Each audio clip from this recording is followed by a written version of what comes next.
Hello, and welcome to another episode of A Few Minutes with Marvin. I inspire those who aspire to make positive changes in their lives.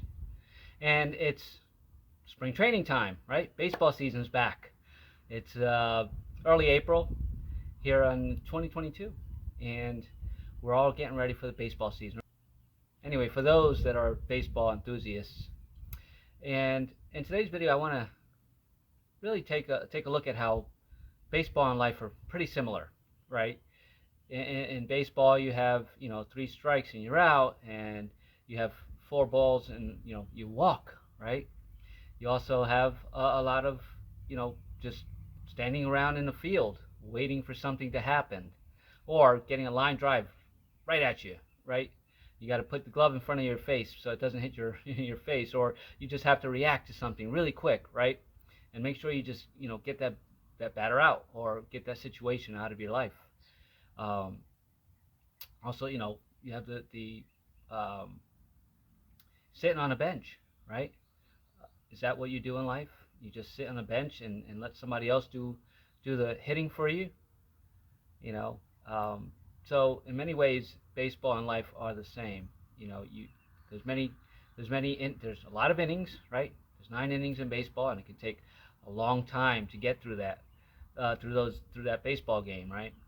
And life is the same. It's meant to be a marathon, not a sprint, right? Take your time to get there. Um, Practice, right? Baseball players put a lot of time into practicing their swings, and reading the pitch and the pitcher, and knowing the opponent's strengths and weaknesses, the opposing pitcher's strengths and weaknesses, or the opposing batter's strengths and weaknesses. And in life, we've been taught to do the same thing. That's judging, right? We've been taught to judge whether this person's got good intentions or bad intentions, or whether they're a good person or a bad person. Or we've been taught to judge them whether or not they go to church, or whether they have a high school diploma, or a certification, or a job, right? It's just like in baseball. You study your opponent. Um,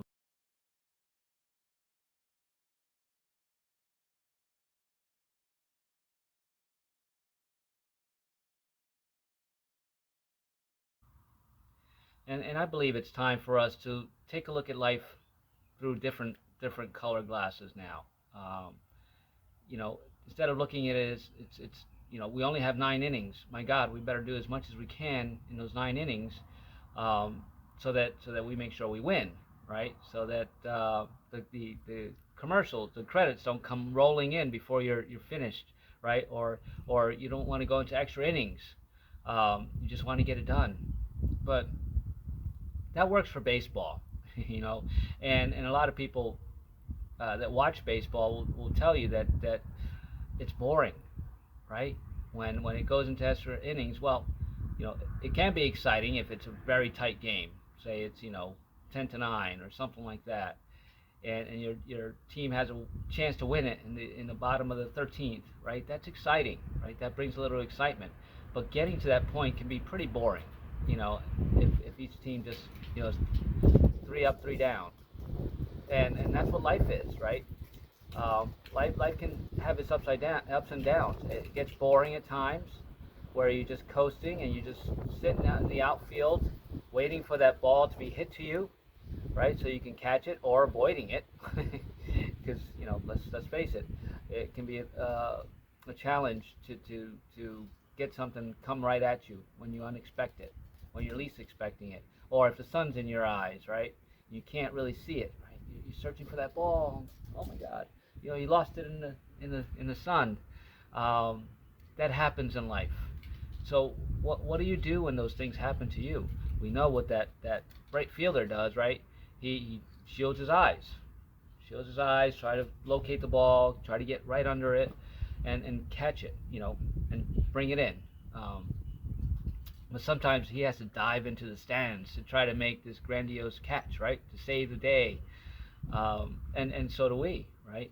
There are many times in our lives where we feel we have to go above and beyond, because others expect that of us, right? he's doing it, that baseball player is doing it for a paycheck pretty much, but also the accolades that he's going to receive, right? Of catching that, making that outstanding catch and getting on the ESPN top five, whatever. That's an adrenaline rush for some people. And even just, getting the acknowledgement from the crowd and throwing the ball into the little kid, that's all beautiful. That creates a beautiful synergy and energy if done in a proper context, just as in life. Do you go through life, wanting to get those accolades and doing whatever you have to get those accolades? Well, that's ego, and I'm not saying that all baseball players have that ego. Derek Jeter is a prime example of that when he played for the Yankees, where he just did it. He just did whatever he had to do. It wasn't about getting the accolades. It wasn't about having that chip on your shoulder that you're better than anybody else. He was very modest and humble in how he performed every day, right? It was about him putting in his 100% best. Yes, he was rewarded for it with his salary contracts and with endorsements and with a beautiful life, but he also put in the work. Um, and that's what we have to do in life as well. You're going to get the rewards um, that you're meant to as you put in the work. And by work, I'm not saying that you have to bust your ass every day, in a 9 to 5 or 9 to 10, whatever. Most jobs aren't 9 to 5 anymore. They're odd hours and they're long hours, and you have to, if you want that paycheck, you better show up every day and do your best and go above and beyond um, and do what you have to do. Now, if it's a passion of yours, then it doesn't feel like it's a job, right? It just feels like you're doing what you want to do, and you're not concerned about the pat on the shoulder or the pat on the butt, or the crowd cheering for you, right? You just do it because it brings you pleasure, and as you receive that, you're actually giving it back, right? Because giving and receiving are the same thing.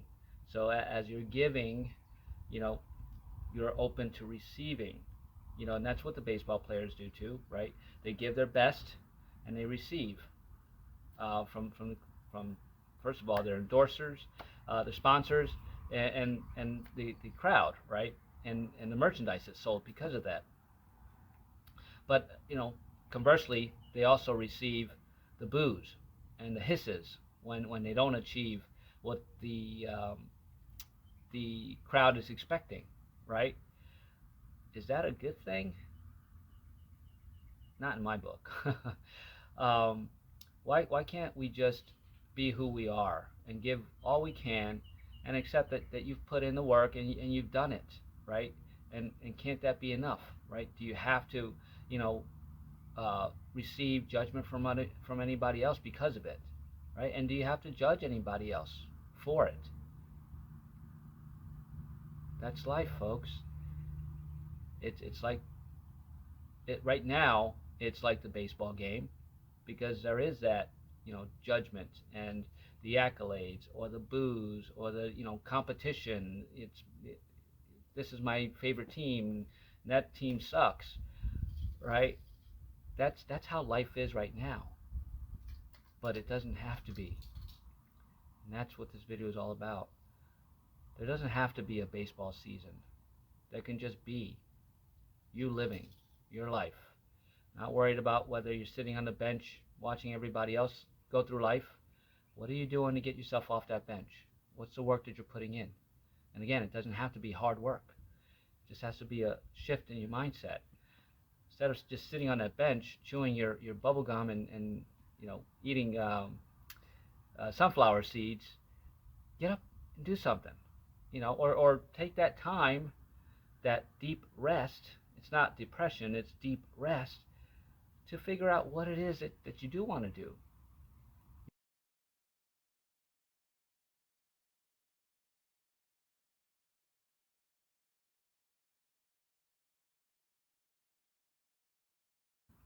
Or worrying about what everyone else is doing.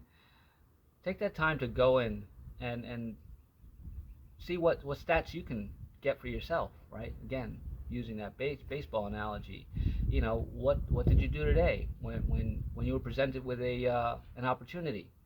Did you, you know, swing at it hard, or, you know, did you let it go by and let it go into the catcher's mitt for a call strike, right? Or were you expecting somebody to just hand you something, so all of a sudden you let the ball go by, hoping that it's going to be a ball, right, and you're going to get on base? Well, that doesn't work in life. It may work in baseball, but in life, waiting for that to come to you and just do something for you, like, again, watching it go into the catcher's mitt and go, oh, that's a ball, and arguing with somebody because, you know, you saw it was ball and they said it was a strike, right? You're allowing something else or someone else to control you in that moment. Take charge of your life. Take charge of your life, and that's what, you know, baseball players do, right? They go up there and their intention is to put that ball into play, or and strategically take that walk, or lay down that bunt, or make that sacrifice hit, right, to bring somebody else along. And that's all a good, but the more that you do that, the less that you're authentic to yourself. And it's not about being selfish. This is an individual game, just as baseball is, right? It's a team sport, but you're an individual playing that sport. So it's time you start playing an active role in your own life, so that you can be take an active role in somebody else's life for their highest good. But it's about doing your best for yourself first, putting yourself first, and doing what you can when you're sitting on the bench studying, right? What you can do to create a better life for yourself. That is what life is all about. That's the game of baseball as well, because that's what baseball players do. It's not selfish for them to try to get their stats up, their batting averages up, their pitching counts better, doing the work, right? And that's what you have to do as an individual. And then as a collective, you're going to be helping that team, your friends, your family, your workers, co-workers, the people that you are creating content for on YouTube, or the people that you're coaching as a spiritual life coach. It works both ways, but you have to do it for yourself first. So get off that bench, right? Start practicing. Start putting in the work. Start hitting more home runs than striking out. Have an amazing day.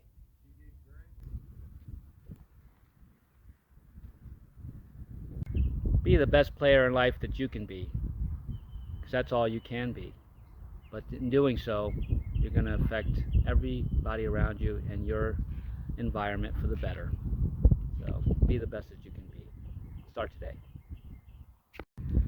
And if you're having a hard time putting in the work for yourself, and you find yourself sitting on that bench more often than being in the game and hitting for the seats of your own visions, I can help. I am a spiritually based transformational life coach.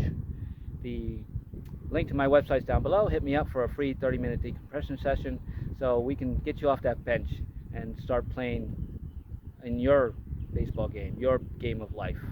You are worth it. You are worthy. Let's see how we can get you to raise your batting average and lower your strikeout percentage. Thank you for spending a few minutes with me. And if you like the contents of this video, please give it a like, share it with friends, family, and your team. Hit the like button and subscribe to my channel for more content like this. I'm truly grateful. Thank you for taking an interest in yourself and putting in the work. It's only you can, but you do have a supportive team out there. You just have to do the work for yourself first, not to win a spot on the team, but to prove to yourself that your efforts are enough, and you'll make the team regardless. You'll be a good part of that team,